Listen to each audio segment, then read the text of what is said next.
Are you struggling to conceive? You have options, and at Piedmont Reproductive Endocrinology Group, we'll make sure you have the guidance and support you need. PREG is known for individualized fertility care that's unique to every patient. We take the time to provide a reassuring and empowering experience because we believe that you deserve nothing less. Let us help you on your journey to parenthood. Visit us at pregonline.com to learn more. Get the guidance and support you need at Piedmont Reproductive Endocrinology Group. How's it going up there? You've been having a hot summer too, like all of us? Oh yeah, it's been brutal. Yeah, all over. You can't get away. I don't know where you go to beat this heat. It's been just absolutely brutal. Every summer here in Atlanta, the humidity is just insane, and it's just worse this year. So, absolutely. The South. Yeah, I mean, you're gonna expect it every year, but yeah, where you are, I mean, you can get hot, but it doesn't last as long. It's hot, but it's dry heat. Yeah, that is a big difference. I'll tell you, I go out running in the morning and the humidity just is a killer. But if it's dry, like it was maybe about 2 months ago, it's a big difference, even if it was warm. Absolutely. Yeah, and it's a Rocky Mountain High. So you grew up in that area? Yeah. Very cool. Yeah. Are we kicking off? Yeah, absolutely. Gotcha. It's free form. This is jazz, so I like to start recording intros for this thing too, but it's like I don't know if I have much of a life to say very much before all this, so yeah, I should do yeah. that. No, I grew up here more or less. I'm actually originally from Maine. Oh, cool. And I moved out here as a kid in '91. And parents split up. Dad went back to the Northeast. My mom stayed.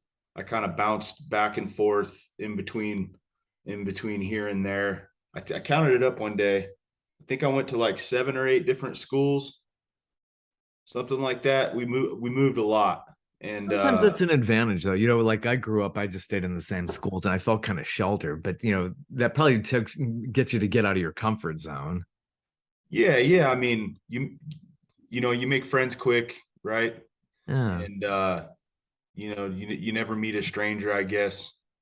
But yeah, I mean, I think it helped form, how I approach people, and it's very formative. But yeah, so we kind of bounced back and forth, and then through high school, and then after high school, I went back to Maine for a couple years, just to surf and work. My father's a carpenter, and I worked under him, just banging nails, making sawdust, framing houses, all kinds of different stuff. And eventually came back here.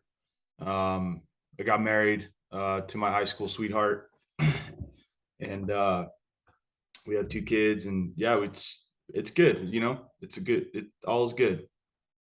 That's what matters. You find peace after a lot of that upheaval, I'm sure, after so many years. So you probably just really want to stay in one place. I would imagine you just want to be grounded. Yeah, it's weird. I feel like that gypsy bug bit me at some point, and I love traveling. I love touring. It's bittersweet, right? I have kids. I have a wife. We all do, and so it's like the guilt cloud kind of hangs over you when you go out on the road and things like that. But no, I like it. It's all a good balance. Yeah, that's nice. That's really nice. So growing up, how did you fall in love with music? Music. So I mean, my whole family really plays, at least on my dad's side. My brothers play. My older brother's a phenomenal bass player. My brothers play, my cousins play, my dad plays, my grandfather played. My grandfather was a jazz musician. And so it's just, it's one of those things we grew up doing it. There was always guitars around the house.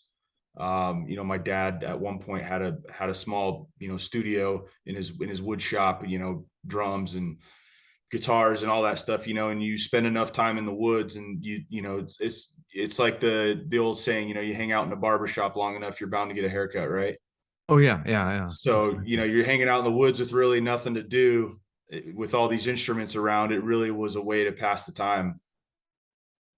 That's so cool. So what kind of music were you playing, and instruments that you got involved with? Did you just teach yourself, get any lessons? I started with drums. I started with drums when I was real young. I was probably 6 or 7. And right, I mean, that's the go-to, right? It's, it's how you get all your energy out. Um, but yeah, I started with drums, and I picked up the guitar probably when I was 12 or so. And that's my first love. I love playing drums, but I think in my heart of hearts, I'm a guitar player and a songwriter. Um, but yeah, so started with drums, playing guitar, um, and then that's really all I play. I dabble in banjo. I don't claim to be a banjo player, but I can fake my way through it.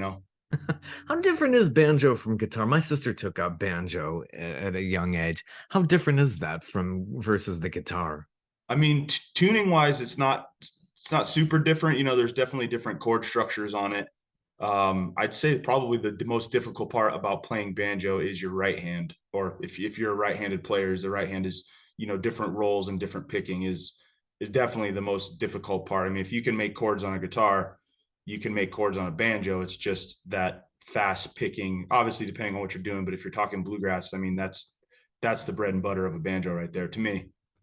Yeah, I've seen those bluegrass guys. Yeah, they're just fast. It's just like, Fast. wow, it hurts the hands. That's gotta Yeah. be really tough. Yeah. So doing drums, I find that, it's really interesting. I watch like Don Henley. It's like I think it's amazing to just drum and sing at the same time. That's gotta be an incredible talent to pick up. I wonder how people do that. Yeah. I mean, like, and it doesn't discredit Don Henley or Phil Collins or any of those guys, but I mean, you kind of take a look at a lot of what they're doing drum wise. It's very simple when they're singing, right? They're Yeah. not doing any Neil Peart fills or solos while they're singing. It's very, very simple, which is serves the song for what they do. But yeah, Yeah. It's a little bit more involved with what Neil Peart has done and right. something in John Bonham. Oh my gosh. Yes, It's the man. incredible listening to some of these guys. Yeah. Yeah, that's really neat. So do you just get back on drum every now and then? You're basically now vocal guitar with what you're doing these days. I play more drums with my son than I do, Yeah, in the band. anything musically. It's cool to be able to talk drums with our drummer, when we're writing songs or we're kind of fleshing out parts. It's nice to be able to kind of talk that talk, or be able to add input, or, approach things like that. But yeah, I spend more time playing drums with my son than anything, because he's taken to the drums. And so yeah, I show them rudiments, and we bang around. It's cool. Yeah, kids will do that. And it's great with music if you can pick that up very young. Yeah, You could learn things easier when you're younger. absolutely. He's a sponge.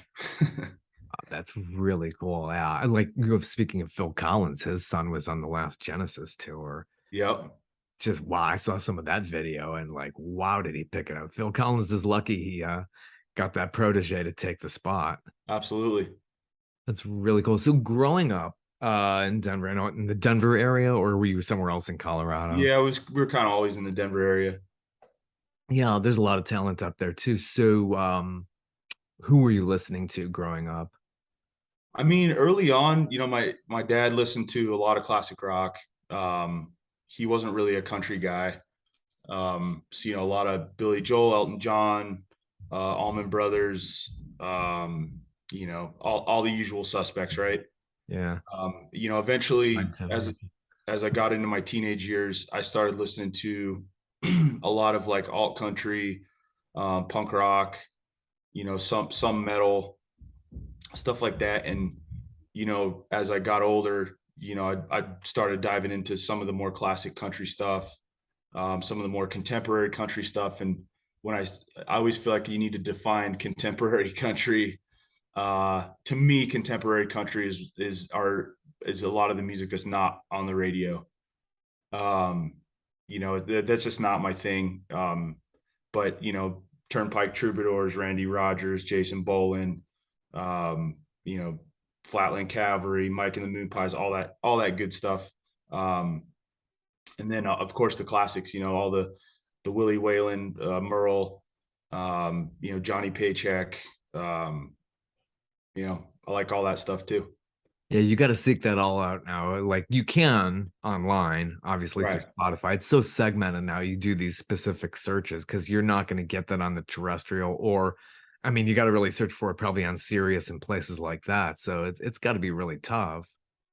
Yeah, I mean it's out there. You know, like, you talk a bit about a band like Turnpike Troubadours or Cody Jinks. You know, they've done great things for independent artists, and I think they've kicked down a lot of doors. And you know, recently Cody Jinks had announced that he was going to send one of his, I think it's like a 7-year-old song. It was off, you know, many albums ago, and he's sending it to country radio just as kind of a middle finger to the industry. You know, a good song is a good song, and Yeah.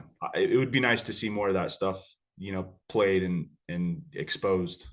Totally, totally. So when you were growing up and everything, what was your first band? Did you start as with a band or did you go solo? I've done some solo stuff. It was never really my scene. I like loud guitars and drums and a band and a venue and just that environment more. But yeah, you know, I played in, you know, punk rock bands and um, you know, I had another kind of country project maybe 10 years ago now. Um, so yeah, I've just always played, you know, like I took a few years off, and it just always felt like something was missing, you know, like that creative outlet. I was still writing songs, but like not having that collaboration and the camaraderie, you know, of just playing music, being in a band. So yeah, I've just always, it's always been a constant in my life is just playing. I love it.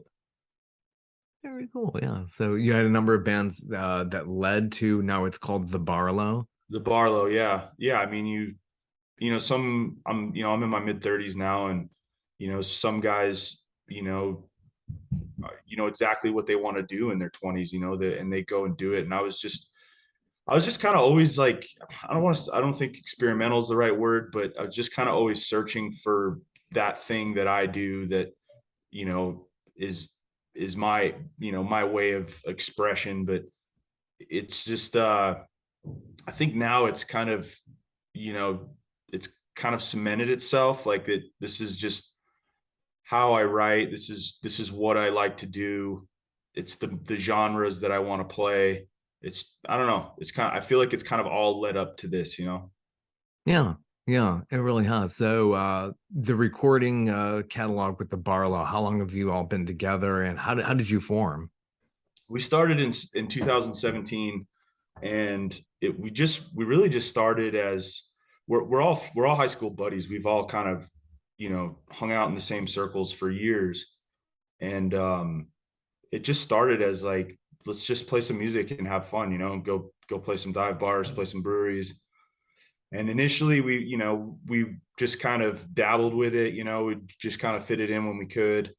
And then, you know, as things kind of progressed, we put out some records, and, you know, we just started doing it more. It was just kind of a natural progression, really. It wasn't, you know, wasn't by design. Um, but yeah, it's good. What venues have you played in the Denver area? You basically stayed in that area, or did you go throughout the whole state or go beyond there? We tour kind of regionally. So, you know, we've done Texas, New Mexico, Wyoming, Kansas, you know, Nebraska, all the above. Um, but yeah, we've played a lot of the venues in Colorado for sure. We got to run this after this here interview. I'm hitting the road. We got shows this weekend in the mountains. Um, but yeah, that's kind of our shtick. We just kind of do weekend runs, and You all have day jobs, you all married with kids and have day yeah, jobs. yeah. I mean, music's one of those things. It's nothing until it isn't, right? Yeah. You know, financially, it's just you got to feed yourself. You got to, you know, got to feed your family. So that's kind of our approach until it isn't, or maybe it won't. I don't know. Yeah. Yeah. I mean, it seems like you're all in this new release. Want to promote this, your new album, New Year Old Me. Yeah. Uh really, really nice package here. It got some really good originals here. So and I know it's really tough to try to promote the originals because people do there's so many cover bands and Hmm. people pay to see the covers. So do you mix in covers when you're performing live at these venues? You got to. I mean, Yeah. you're playing 2, 3, 4 hour gigs sometimes, and if you just club the crowd over the head with originals for that long, it's tough. You know, people want to hear songs they know. We've all been there. Yeah. So yeah, we try and mix in cover stuff that is, you know, somewhat well known, but it's stuff that we like playing that, you know, just kind of goes over well. So yeah, we try and mix it up, but we play a lot of original stuff. Yeah. So great album here. You got Thank a you. banjo fueled song on here called All My Days. Who's Yeah. doing banjo on this? Talking I about did the banjo. banjo on that. Yeah, yeah. Yeah. Yeah, I mean, I always try and like sneak at least a song or two each album with some banjo. I just like doing it, you know, it's a change up. So yeah, I did the banjo. A guy by the name Dan did the fiddle out of Nashville. And yeah, we always try and, you know, try and add those elements to the album. We don't roll around with a fiddle player. We got a pedal steel player that jumps in sometimes. But yeah, I mean, typically it's just the four of us. And you know, I think live we probably lean into the rock and roll side, you know, southern rock, you know, side of things a little more than the record, but I think it's cool, you know, we're still true to the album, but it's still different in its own way. Yeah. And this album has a beautiful cover. Who did that? New Guy Year. by the name of Stony Wayne. He's out of Denton, Texas. And yeah, we linked up on social media, and I loved his artwork. And you know, he I don't know if he was just kind of getting started with his graphics design stuff, but um I don't think he had done like a full album package, and he killed it. I mean, he really he did a great job. Like I love the artwork. No, the images on this album cover, anybody who's got this, New Year Old Me, it's got some interesting images on there. Did you request to have those, or you just said, here's the idea, and he just went off with that? So, you know, when most people think of Colorado, they think of the mountains, right? So Yeah. we kind of what people don't realize about Colorado is 50% of the state is mountains, maybe even less. And the rest is just eastern plains. It's just flat, dry, arid desert, right? Hmm. So that we kind of wanted the eastern Colorado theme to it. There's a lot of oil field activity, you know, just agriculture. It's just kind of wide open space. I love that part of Colorado. Like I love the mountains too, don't get me wrong. Yeah. But I just think the eastern I feel like it's a place that time hasn't touched so much, you know.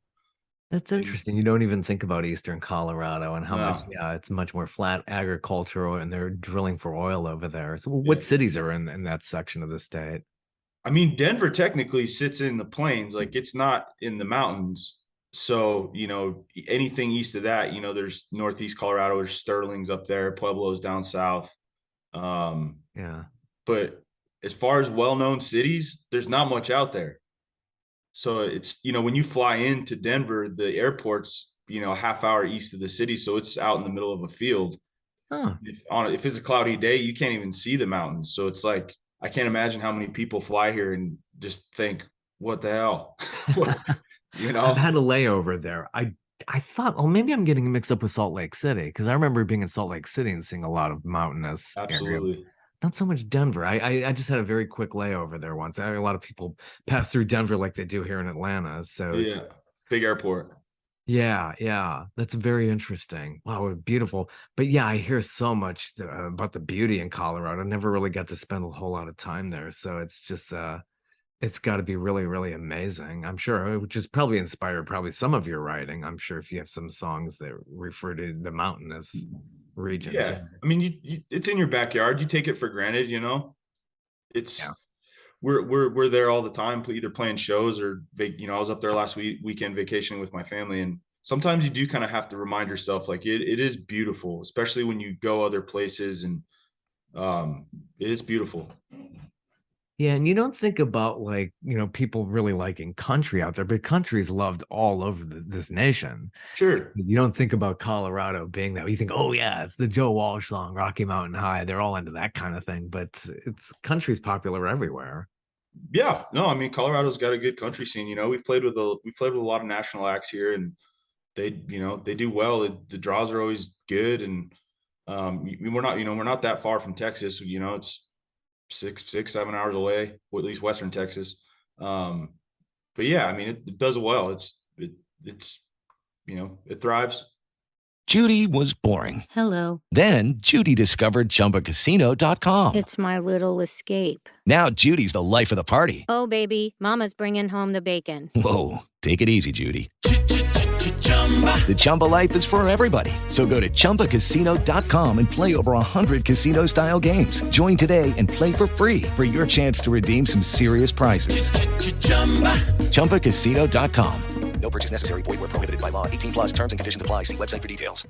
With the Lucky Land Slots, you can get lucky just about anywhere.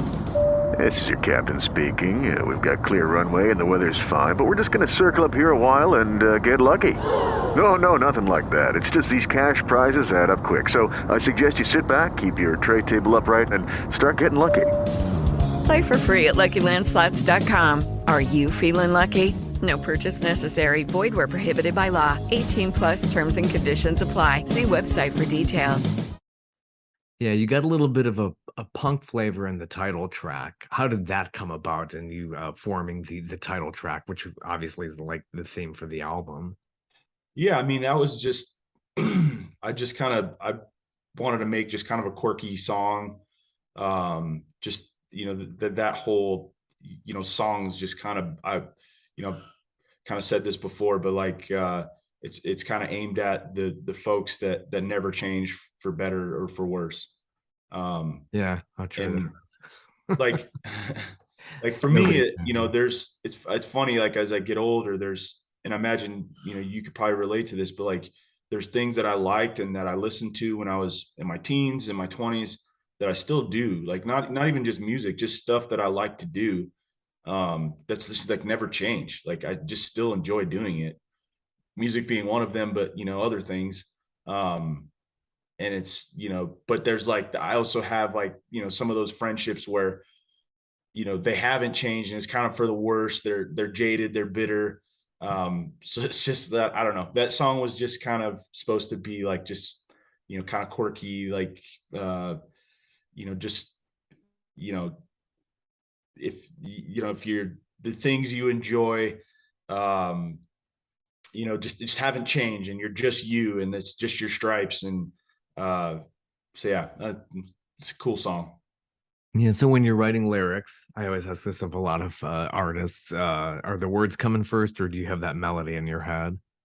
Both. I've started songs with riffs. I've started songs with choruses, with a chord pattern. I'll take it any way it comes. Yeah. So are you doing most of the writing and arranging, or do you have your other band members getting involved with that? I do most of the writing.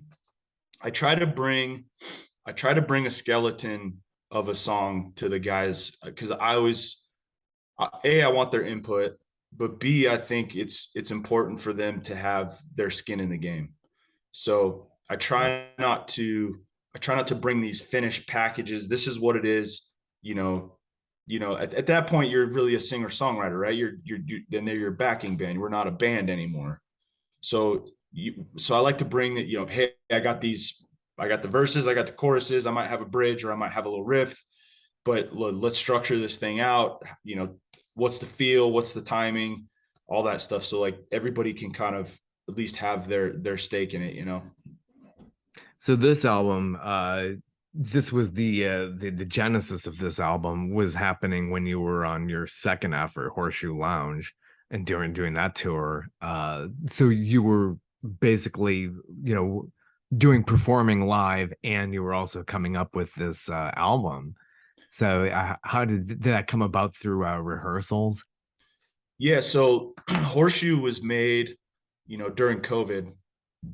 And so the songs were kind of done and we were still kind of picking through, finishing it. We kind of took our time because there was nothing going on. And I started writing more material just cause. And so shortly after Horseshoe, we were already playing new songs because we had new material and whatever.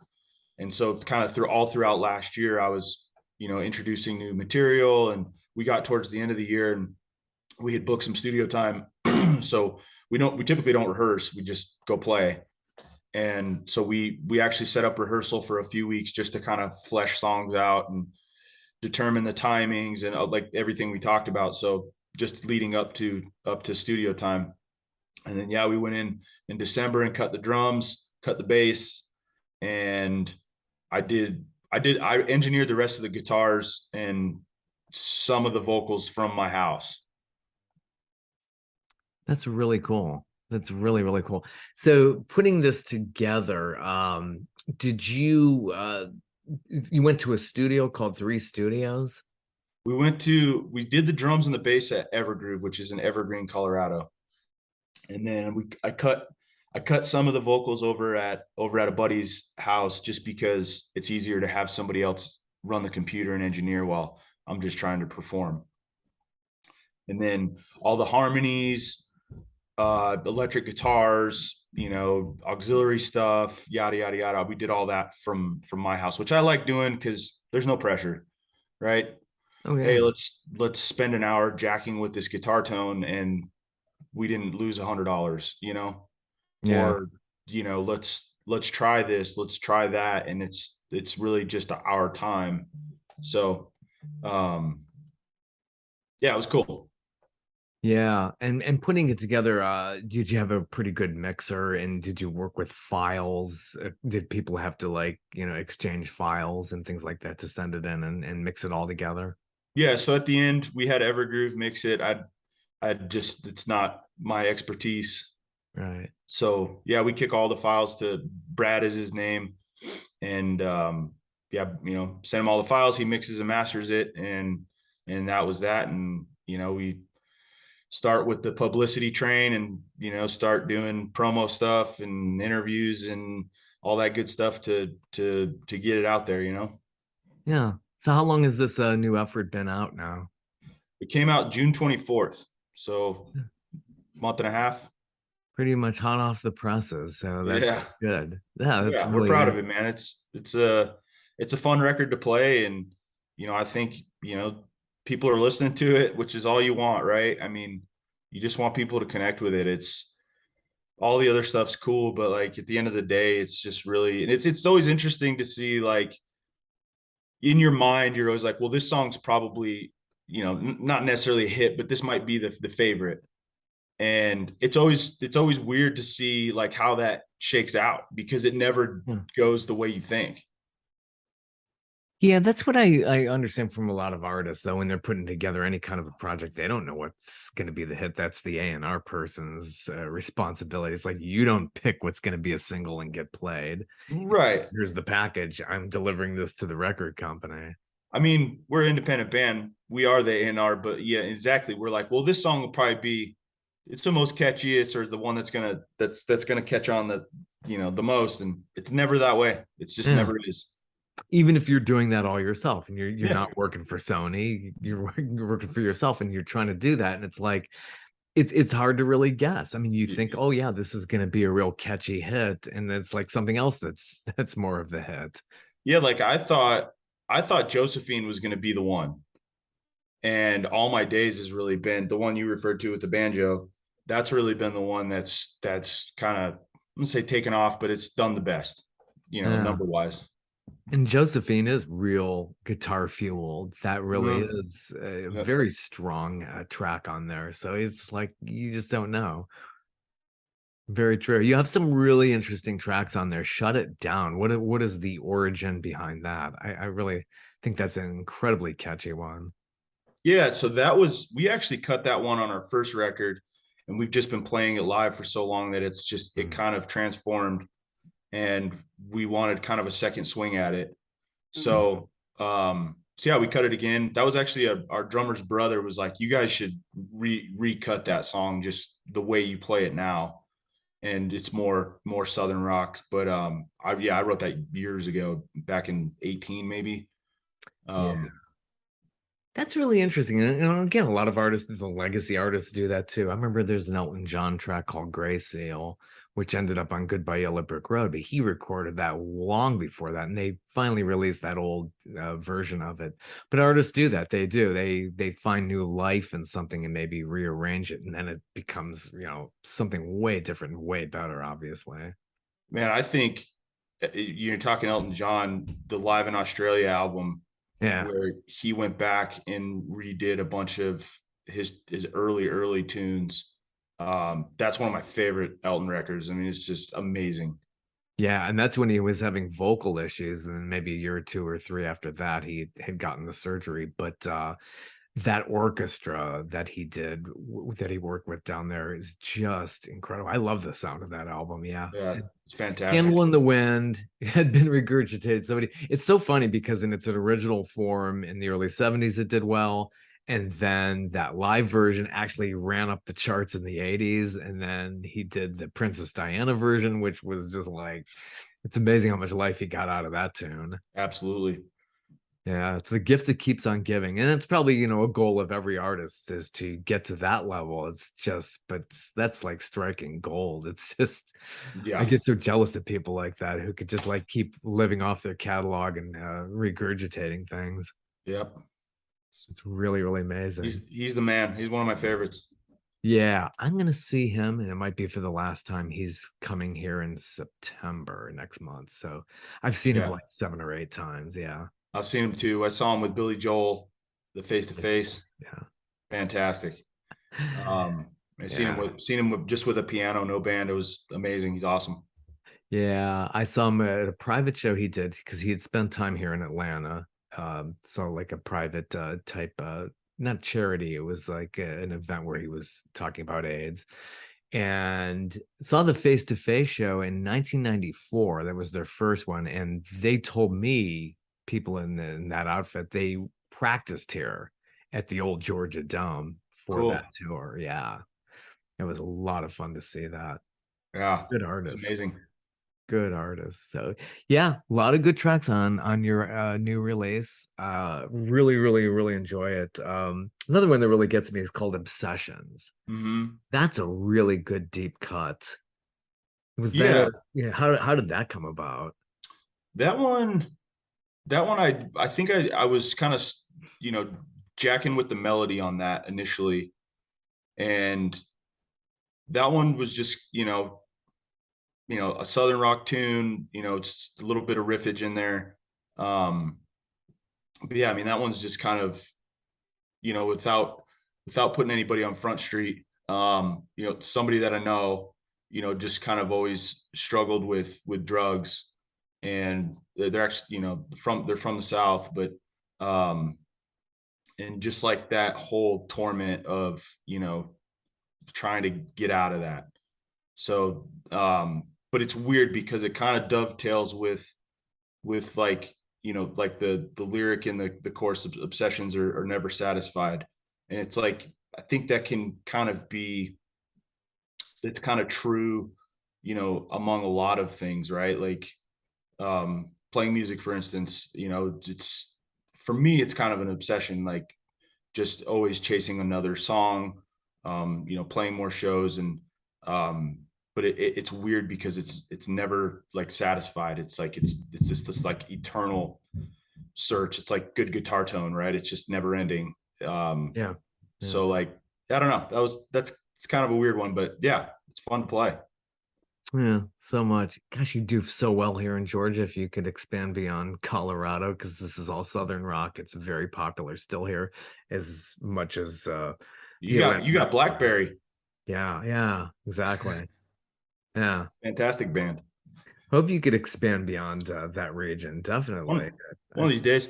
Yeah, it would be. We got a lot of good venues here in Atlanta. I just promote that a lot because there's just so much great talent here, and they do very, very well. But it costs money to travel, I'm sure. And oh man, it's brutal right now.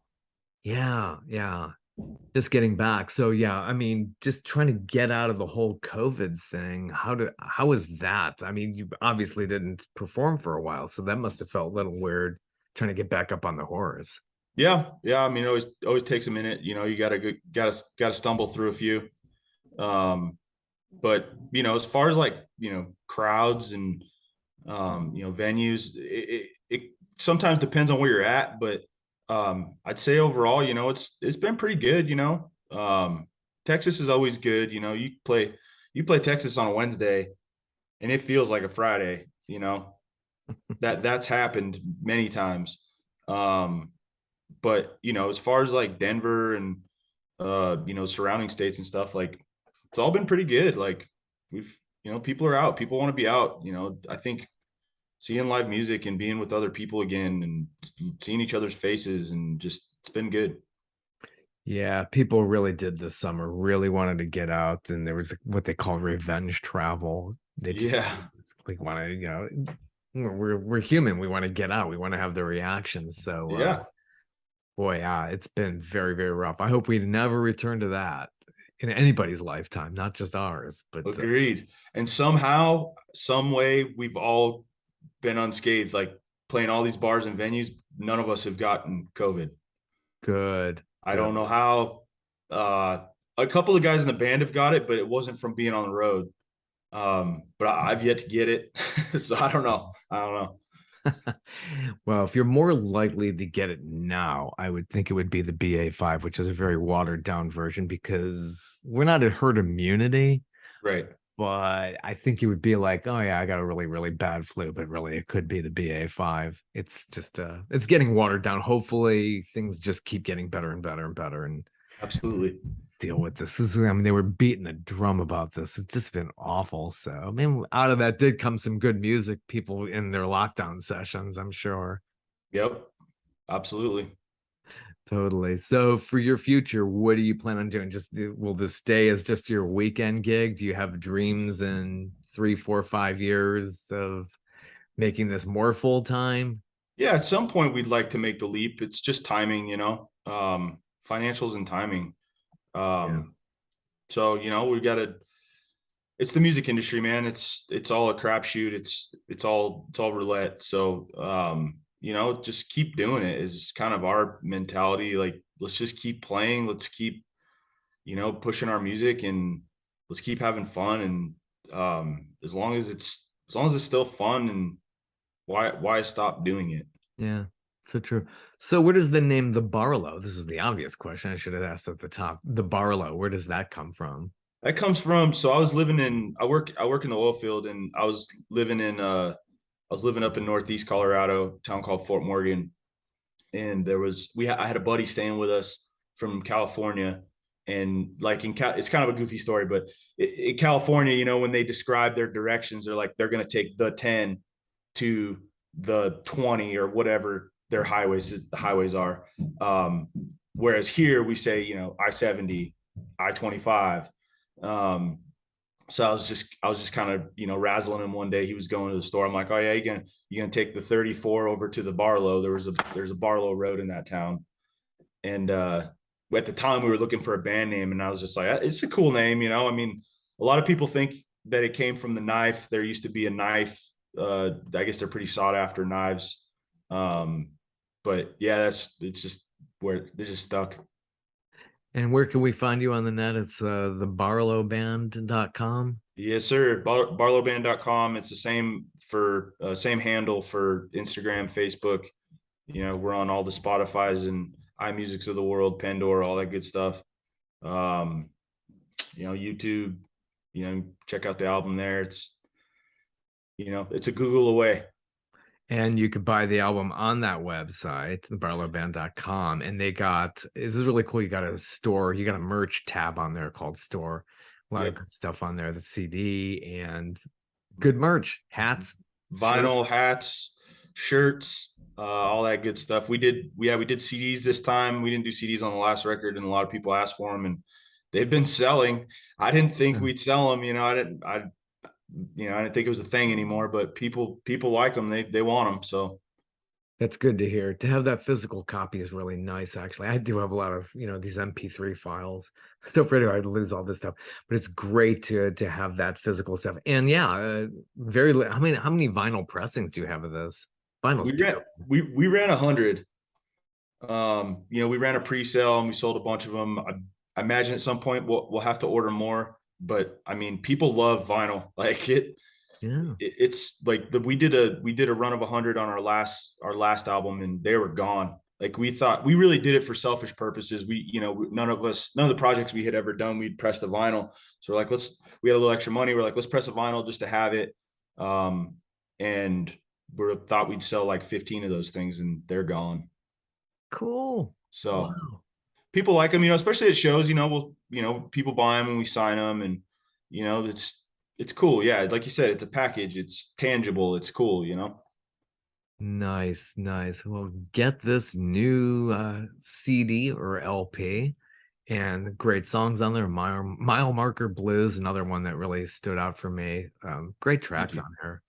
Thank you. Absolutely. Well, it's been very fun speaking with you this morning, and best wishes on everything. Yeah. Thanks, Bob. Thanks for having me. Take care. Take care. Have a good one. Bye-bye. Okay, round 2. Name something that's not boring. A laundry? Ooh, a book club. Computer solitaire, huh? Ah, sorry, we were looking for Chumba Casino. That's right, ChumbaCasino.com has over 100 casino-style games. Join today and play for free for your chance to redeem some serious prizes. ChumbaCasino.com. No purchase necessary. Void where prohibited by law. 18+ terms and conditions apply. See website for details.